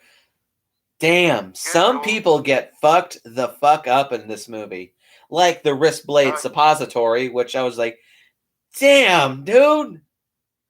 It's like you said, this is probably the most violent movie in the franchise after 2. Requiem. Oh, Requiem, yeah. Like something that really sets the mood for the opening scene whenever the fugitive predator lands and he's in the Mexican. Was it in Mexico where they were? Yeah, I think it was in Mexico. Yeah, it was in Mexico. Yep. They're in that wooded or they're in that kind of wild setting because McKenna's up there in that area trying to sniper somebody. But after the ship crashes and he's investigating, then the fugitive predator, he's out there cloaked. And there's a great reveal of what happened to one of the guys that's with McKenna is that his body comes hanging down, and he's just totally. It's actually a little shocking, but you're like, oh damn, that's pure predator. Is when that guy comes down and he's like skinned partially already. Yep. And then even like whenever the fugitive predator gets knocked out. The body gets sliced in half, and there's just gallons of blood that's pouring out of the stump of the dude who got sliced in half, and it covers all over the fugitive predator's face and makes him visible again. You're just like, okay, I think I see where this is going. Yeah, talk about a pure predator movie shot we haven't ever seen before. Though the cartoony opening predator eyes just kind of sticks out a little bit like a sore thumb because the blood's still pouring all over his face, so you'd think that would get into his eyes and you have to blink a couple times, but that's kind of really a petty nitpick, but that just stuck out to me. Yeah, I got you. And I guess go ahead, I'm sorry. No, I'm done. Go ahead. Okay, yeah. And then another major one that sticks out to me, aside from the suppository bit that Nick was talking about, is during the final third act hunt in the woods, the assassin predator, he picks somebody up like off the ground and up in a tree, and they pan up. Crunch. And and he's just feasting on the body. He looks like this nightmarish humanoid spider. Yep. And it's just a really, really great, again, a new shot that we've never seen before, but it feels pure predator. So yeah, that all definitely factors into the R rating. This movie delivers upon its R rating in those aspects. Unlike Requiem, which went almost exploitative with its uncomfortable levels of violence, here it's much more over the top in 80s in nature, where they know it's violent and gory and they're having fun with it. Like another one is when the fugitive is escaping, he tosses some dude against a window, and it's something out of the extended version of Batman versus Superman. His head hits the wall, and it just splashes blood all over the window. And I'm just like, fuck, dude. And then, of course, when Traeger gets his head blown off by his own shoulder cannon, there's bits of skull and a lot of brain matter and blood spraying everywhere. And it's just, oh, God. Yeah, people get fucked the fuck up in this movie. And also, Thomas Jane, he gets tossed up into the air and he gets impaled on a tree stump and blood is just gushing all over the place. You're just like, fuck, dude. Again, I've said this before. People get fucked the fuck up in this movie. Must be really good tourism. Yes. Yeah. And also, just I like that this movie explored we've never seen predators like biting savagely at things. Yeah, we never see that, but we do here twice.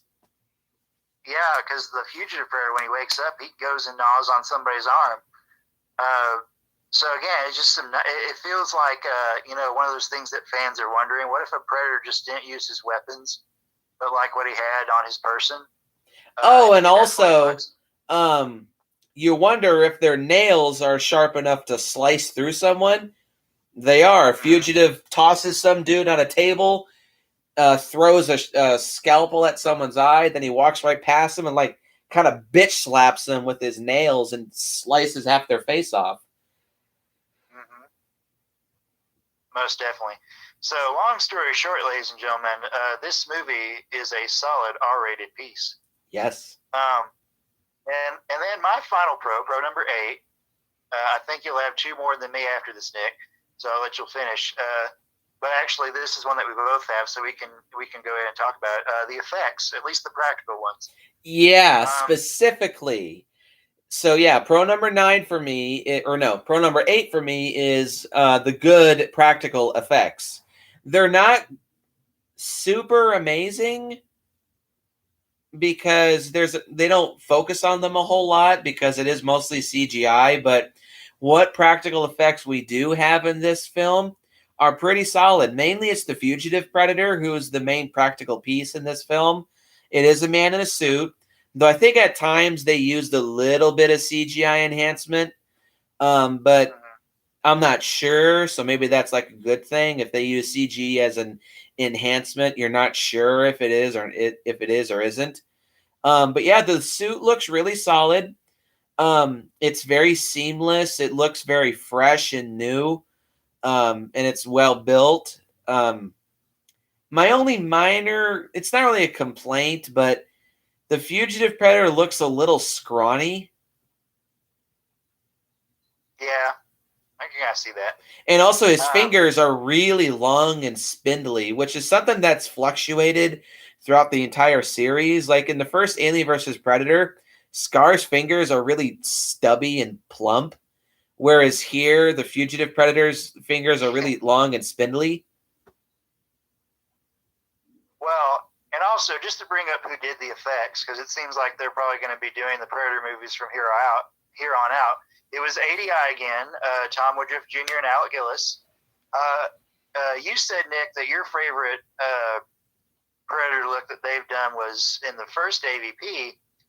This here, because we see it in full bright light, unfortunately, Wolf is sometimes obscured by the darkness in Requiem. But I think this is their best work with the Predator thus far. It's funny because they started out with Alien 3 and Resurrection, but then they reached the peak of their Alien work, in my opinion, with the AVP movies. I think with this movie and hopefully the next one, whatever it may end up being, I think they may have finally ironed out whatever problems I had with their Predator work on AVP. Because I really do like the way that Fugitive looks. Fugitive's face is very, very, very good. Yeah, definitely. And we brought up some criticism with the body. The fingers are kind of an inconsistency, and Nick took the words right out of my mouth about the stubby fingers from AVP. But yeah, I mean, overall, this is, I think they're on the right track. Well, I mean, some people have been fine with their work all the way through, but for me, this is where they're really starting to nail that Stan Winston aesthetic when it comes to the Predator.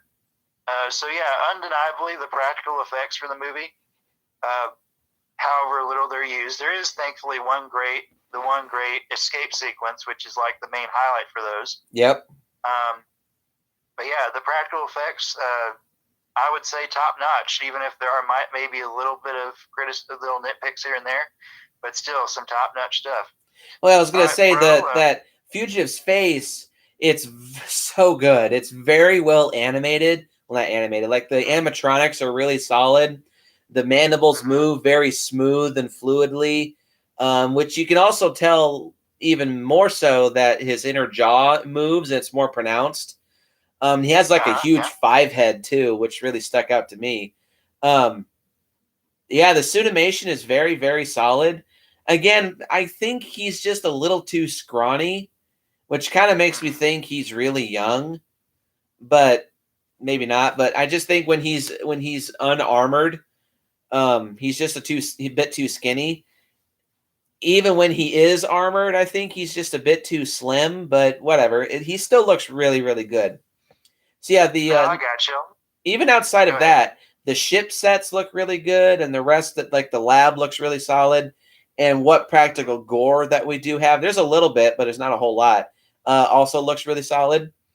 Yeah, the practical special effects are top of their game. I guess you could say that Fugitive is maybe a little bit older than the teenagers, so maybe he's just like graduated from the Xenomorph School of Predators. No, I'm just kidding. Sure, I guess you could. All right, so finish out with your last 2 pros, bro. Pro number 9 is just overall the action scenes in this movie are very entertaining. Despite the differences between the 2 cuts, I still think the action scenes we have are a lot of fun. Lots of good gunplay here. There's really tight, quick editing, which is fun. The third act hunt is very fun and very entertaining. The breakout escape lab scene is probably my favorite scene in the whole movie because it's just pure. Well, it does kind of give you, it like teases you with the concept of a different kind of Predator movie where it's a bit like Alien or Aliens, where you have 2 predators locked up in a lab and it's like they both escape. One's the good guy and the assassin predator is a Frankenstein genetic run on the loose experimentation gone wrong. Then you have the humans that are caught in the middle. They have to fight their way out, which would have been a cool movie. And the escape scene with Fugitive is the pinnacle of that, and it's cool and it's entertaining. It's also a little funny. Not only is it funny when just Fugitive says bye to the scientist chick, but also he just effortlessly manhandles a dude with a gun, and you see a predator use a gun in this movie. He hates it in his utter disdain when he just tosses it aside when he. I don't know if that's just how he was using it or if he was just using it tactically, but how he just like sweeps his arm and fires off all those rounds. This looks a little strange, but he could have been just doing that on purpose. But it's a little funny when he tosses it to the side in pure disdain and then goes for his masks. I think he has disdain because it's like, oh, I had to use a human weapon. I feel dishonored. I think that's what it was kind of going on with that. So yeah, the action scenes are a lot of fun. And the last pro, which isn't a huge one, but I do like the musical score. Let's see. Too. I thought to put that on there, but I thought it wasn't. I mean, Henry Jackman. I think that's when it did. Yeah, it is. That's who it was. He does a good job. He does a good job with the main theme. It has a different flavor to it. Well, he also wears Alan Silvestri's influence on his sleeves because it sounds a lot like the original movie. But it's not a bad thing. It's just like a big callback and tribute to the first film. The main theme is updated to sound a bit more epic and a bit more echoey and technological, but it's still really catchy. Some may say that it's played a little bit too much, but I think it's cool. It's just fine. It's Predator music. You're gonna go wrong. You can't go wrong with that. Oh, for sure. So unlike my original review where I didn't have any cons with this movie, now I have quite a few. Trev, take it away. I have 5. I have 5. I actually added one as we were talking. But I have that's 6. 6? Okay, so I think our number 1 is probably the same thing. Is it Rory? Con number 1 is Rory / the autism plot point. Yeah. I will say, I'll just go ahead and say, Rory himself would have been okay if he was just a kid in the movie. Yeah. But what they do with trying to make autism a superpower is I'll stupid. just go ahead and say, because you'll have your piece on it too, and this is really all I have to say about it. I know a lot of people who have autism to varying degrees, high functioning or not. As do I. I don't want to dismiss them or anything, but I think it's also a bit disingenuous to say that, and some of them would probably agree with me, that their condition is the next step in human evolution, because there's a lot to their conditions that actually hinder them. Unfortunately, I don't. Evolution is not supposed to be hindering. It's supposed to be a progression to something better. It's supposed to be the opposite of hindering. Yeah. See, so again, I'm not trying to dismiss them. I'm just being honest, and I feel like they would agree with me too that they would probably prefer that they didn't have the problems that they do. Yeah, it's just disingenuous to me to say that it's a superpower, pretty much.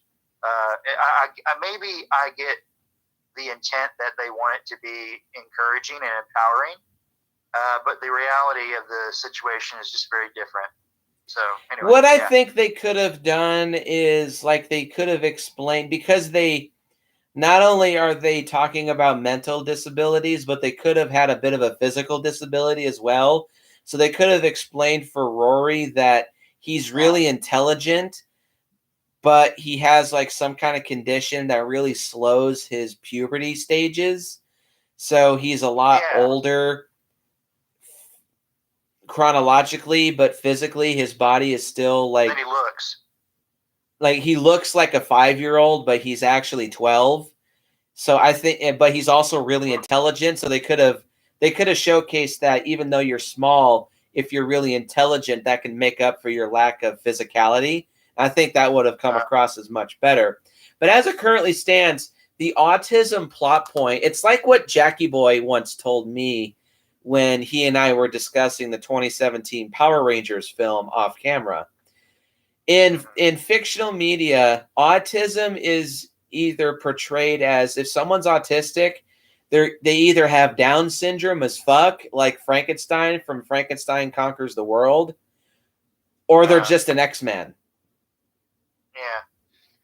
It's one or the other. There's no middle ground with. Well, you could say that the character from The Accountant is like the middle ground, which apparently that's one of the movie's biggest pros, is how it showcases someone who is autistic in a movie. He's not a stereotypical retard or a superhuman intellect. He's just someone who is autistic, but he's also a high functioning one. But I've never seen that movie, so I can't really give my opinion on that. But here, not only does it feel unnecessary, forced, illogical, and stupid, but they also don't really do anything with him. I feel like they were trying to convey the fact that he doesn't know how to talk to his dad as another symptom of him being autistic, but that just more came off to me as because his dad is gone all the time, he doesn't have a strong relationship with him. Yeah, exactly. I'll also say that I feel that Rory, there's some other, Alien in particular is the only, because there's really, aside from the little kid that pops up very briefly in Predator 2 and gives City Hunter the line, want some candy, kids, oh shit, I almost forgot Molly in Requiem, but I think that's a given because she was not very memorable. No, Newt in Aliens is probably the best other example of a kid in one of these movies. Yep. And she doesn't bring down the tone of the movie at all. I think that Rory and his whole subplot is kind of what Fox was trying to get, people who aren't the usual fans for these movies. He was like the bridge to those people who may not want to see a monster movie, but though they might want to see some kind of family drama or something like that. It and shows. I feel like he does. Yeah, I feel like he does kind of throw off the tone a bit. I suspect, I'm not going to say that he was the one responsible for it, but it does remind me of how he executed the Monster Squad in RoboCop 3. But I feel like Fred Decker might be the person who was responsible for this a little bit, unfortunately. And he just tends to not blend the lighthearted, kid-friendly stuff with the more adult. Nah, with him, he should just stick strictly to one or the other. Well, and it's sad because, the difference here is that Night of the Creeps dealt with college freshmen.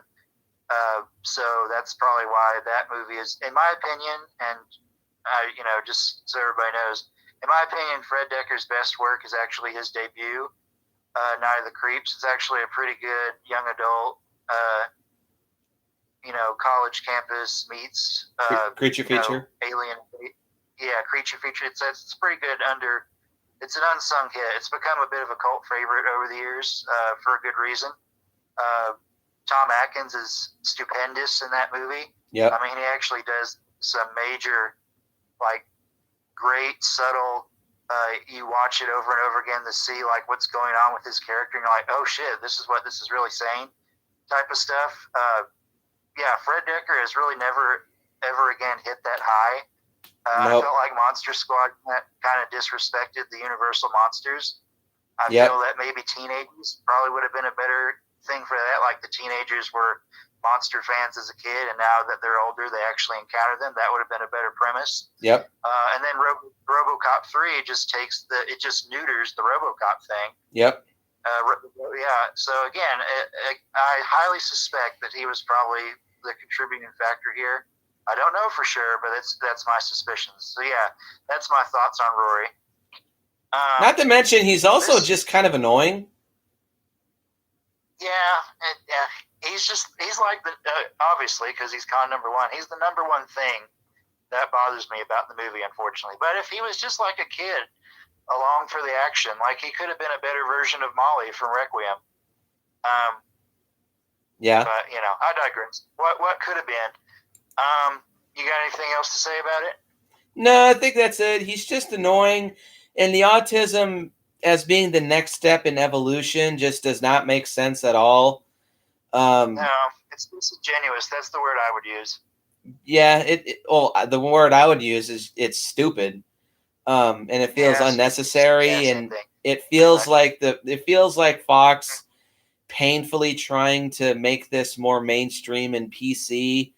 And I don't want to see that. I just want to watch a predator fucking up people as their idea of tourism. Exactly, and this movie has a lot of that. It's just that unfortunately this is thrown in there too. All right, so my second con is some of the editing here. I'm not going to let what we know now, well, at least in broad strokes, about what it could have been bother me, because I'm fine with what we have now overall. Same. But there is some bits for the editing probably is a little bit jarring. I pointed out the fact that Lynch actually got them got the loonies an RV for them to drive around in. That's just like an added detail that makes it a little bit more foolproof. But yeah, it's not a big deal if you don't let it bother you. But Nick also mentioned that I think the middle of the movie is where it kind of suffers a little bit. Well, this ties into con number 2 for me. Yeah. Why? Well, it's kind of a double whammy. Why does the fugitive predator have to die? Not only that, why is he killed off seemingly so effortlessly? I know that the assassin predator is a lot bigger, but fugitive could have put up a bigger fight than what he does. As it currently stands, he just kind of flails his arm about, then he gets grabbed, smashed into a car, punched in the face a few times, and then he gets his head torn off. That's it. So unceremonious and so anticlimactic. You could have made that be You could have made that be a contributing factor into the killing of the assassin predator in the end of the movie. Like if Fugitive decides to sacrifice himself to kill the assassin predator, that would have been nice. I mean, I still would have hated it, but I would have hated it a lot less than I do currently here. I think what they're trying to do, or what the intent might have been with what they ended up doing, was that they're trying to escalate the threat of the assassin predator. And it seems like if Fugitive had hung around, I guess their logic was that the assassin predator wouldn't be near as threatening. But also, it might just be a deal like, because I've mentioned the emissary predators more than once here, but that was also just a whole subplot that was deleted. But Sadly. It seems like Fox, it seems like their takeaway from AVP is that team ups with humans are a no-no, but it can work. I mean, it's actually fine in AVP. And also, not to mention, it's happened more than once in the comics. Yeah, exactly. So I guess maybe that's just executives not knowing their stuff, which happens far too frequently. Sadly, more and more as the years go by. Yeah, so it's like, I guess maybe the reason why they didn't have Fugitive hang around is because they already deleted a subplot where humans teamed up with predators. So I guess they just wanted to completely scrub it, unfortunately. So yeah, the editing and so with some of their creative choices, I guess that will factor into this, are still a little bit suspect. I mean, Rory is also an example of that. So yeah, that's my second con. Con number 3, I think the mythology is a bit muddied or muddled by what they try to reveal, quote unquote, about the predators. As something that a certain tribe or subset of the species was doing, the whole upgrading thing is actually something that was planted with predators. And if they had stuck with that, it would have worked for these bad bloods, quote unquote. But as it stands, even the fugitive predator has human DNA, although it looks like it was forced into him based upon what Rory accessed from the biomask. It looks like it that's was forced that's the feel that I got, is that it was forced into him. So that's one reason why he has his name, is that he's a fugitive because he's escaping from what appears to be a mandated practice with the species now, and that's also why he wants to give the predator killer to the humans in case he doesn't make it out. It seems like that was his backup. I mean, he was going to bring it to him regardless, but ultimately he didn't die in vain because the predator killer, more on that in a second, was his, that's how he made up for it. That's what he was bringing to the humans. But yeah, what it comes across like, what they're saying is that's the reason why they've always taken the spine, is so that they can access the spinal fluid. That doesn't really fit with the previous movies at all, because they're just trophies in the other movies.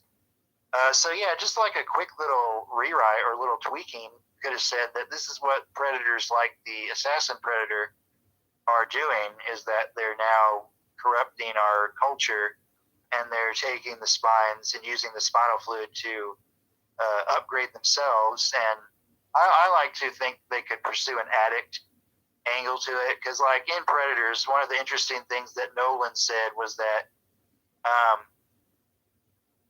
they become very interested in bettering themselves and upgrading themselves, and it seems like those particular predators, that's all they cared about. They didn't care about the thrill of the hunt, but perverted in a way where it just benefits them in a way that dishonors the code of honor, where you're supposed to give other beings a fair fight in a hunt. Mm-hmm. Yeah, so again, they just needed to tweak it a bit where it felt a little bit more distinct and not just like a general reveal for like the franchise, because it just doesn't work. Because if you watch the other movies, it doesn't line up unless you do what I proposed, which, that has to be elaborated on. So yeah, my con number 3 is that the mythology is a bit muddied, unfortunately, but I can make it work.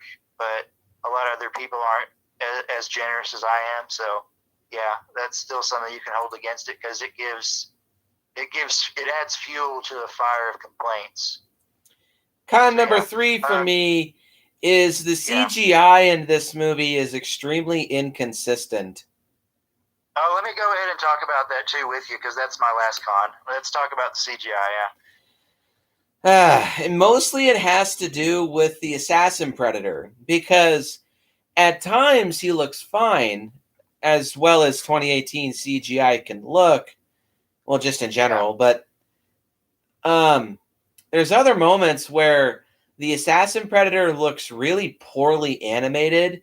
Like there's one shot that sticks out to me when he's walking around in the woods and you can see like mostly his silhouette, but then it's almost like a crow job of his face that's implemented on his figure, at least maybe to me. That just really stuck out as like a poor CGI rendering.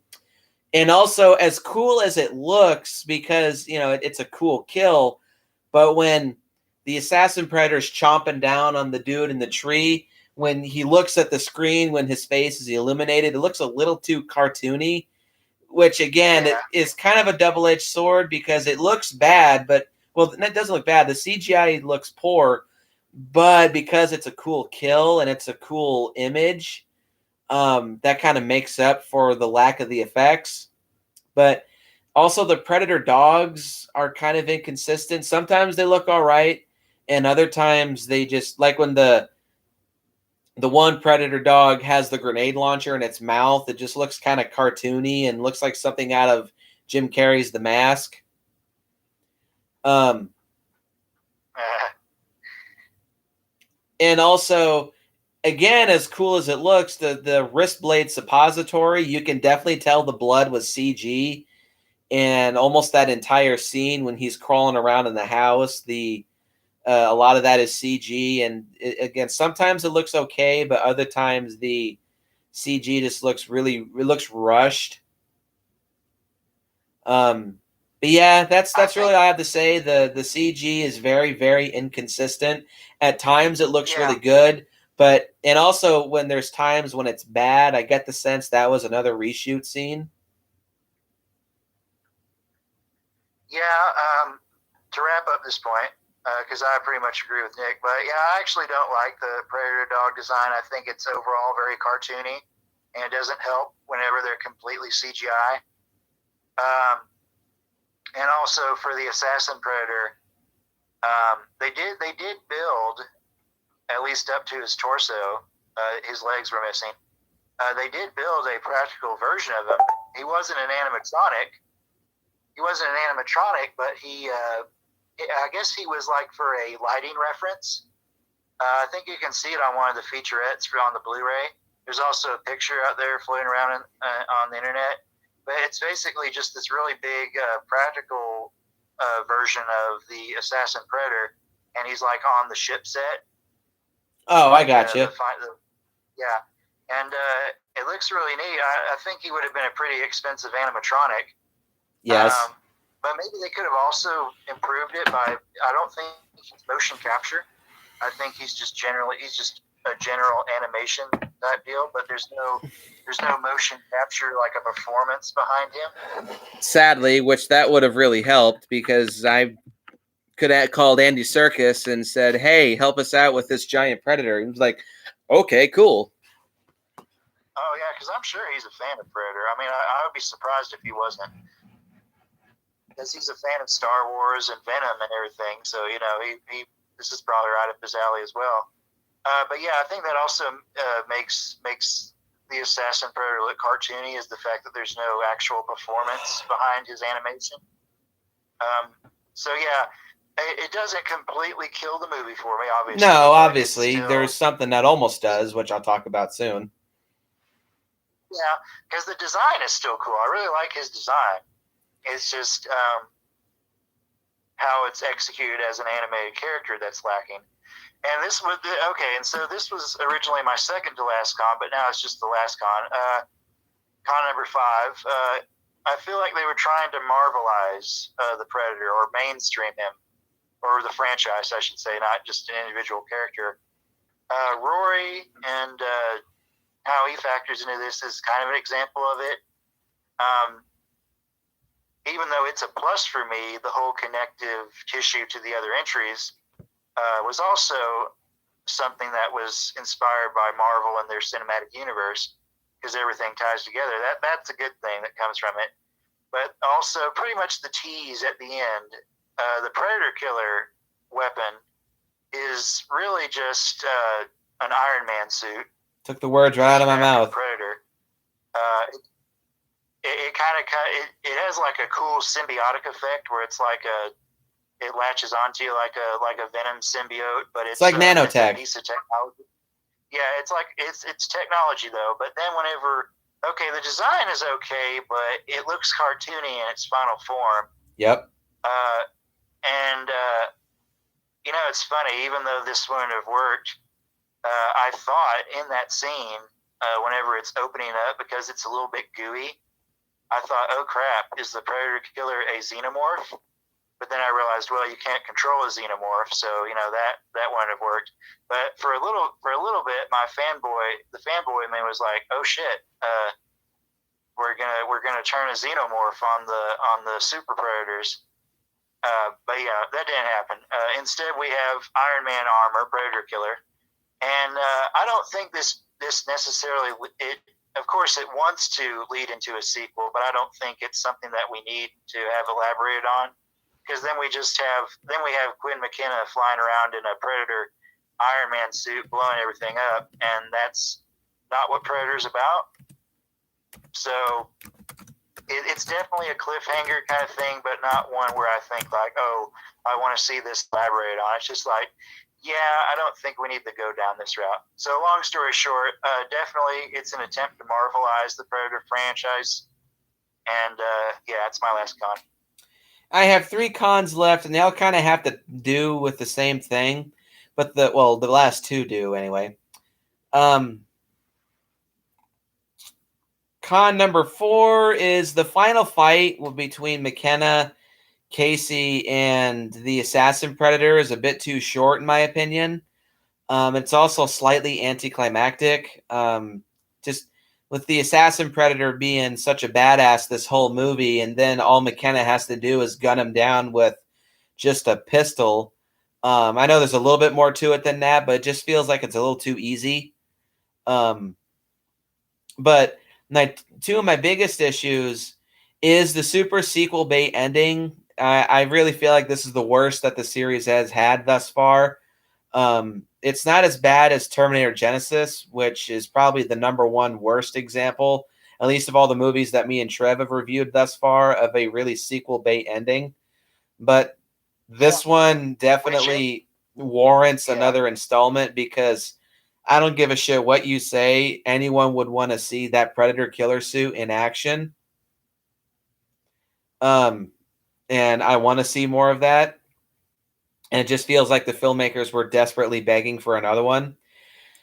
But the biggest one that I have here, con number 6, is the studio meddling. Kind of like with Phantasm 2. I do agree that with Trev that this does feel like this was Fox's attempt to make the Predator series into a moneymaker rather than just good movies. They were trying to RoboCop 2014 the Predator series. It's not nearly as bad as RoboCop 2014 or the Marvel Cinematic Universe, where I don't think they don't solely make good movies. They just make good moneymakers now. This feels the closest that Fox is going to get to Marvelizing the series. And it just, the studio meddling really, doesn't really hurt the film, but it does show its hand.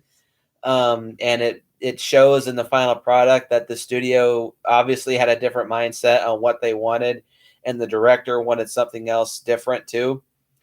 I've seen worse, but I've also seen better examples. But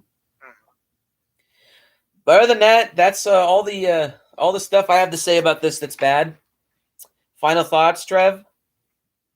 Oh, just one addition to the anticlimactic final battle.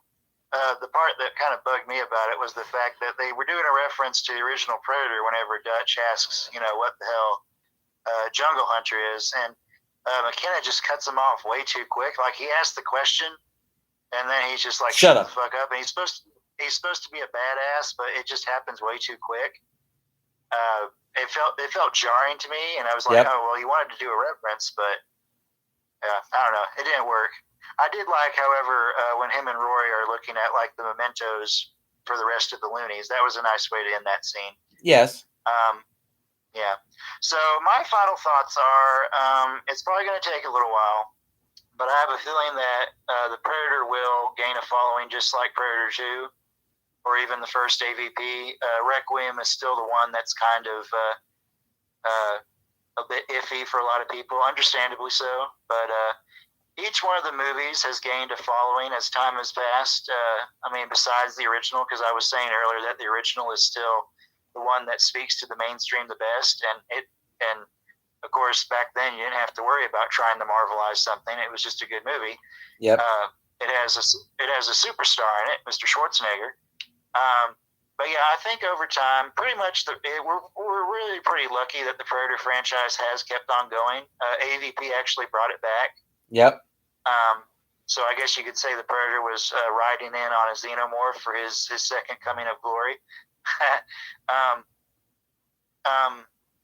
Yeah, but this is kind of a cult favorite franchise that just so happens to be lucky enough to have studio backing, like actual big theatrical films. It's not like Tremors where, it went straight to video. And flourished. But yeah, which is a testament to that series quality overall. But yeah, I'm pretty happy that we are still getting Predator movies, and I think that over time, it may take a decade, but yeah, I think people will learn to appreciate what's good about this movie, because there is a lot of good things as we went through.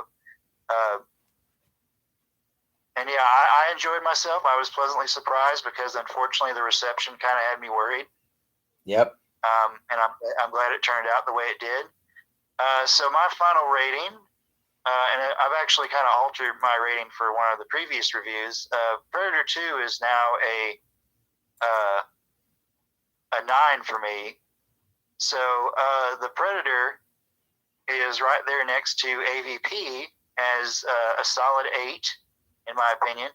Maybe go a little farther and go an 8.5, because I think it's a damn good time in the spirit of a Predator movie.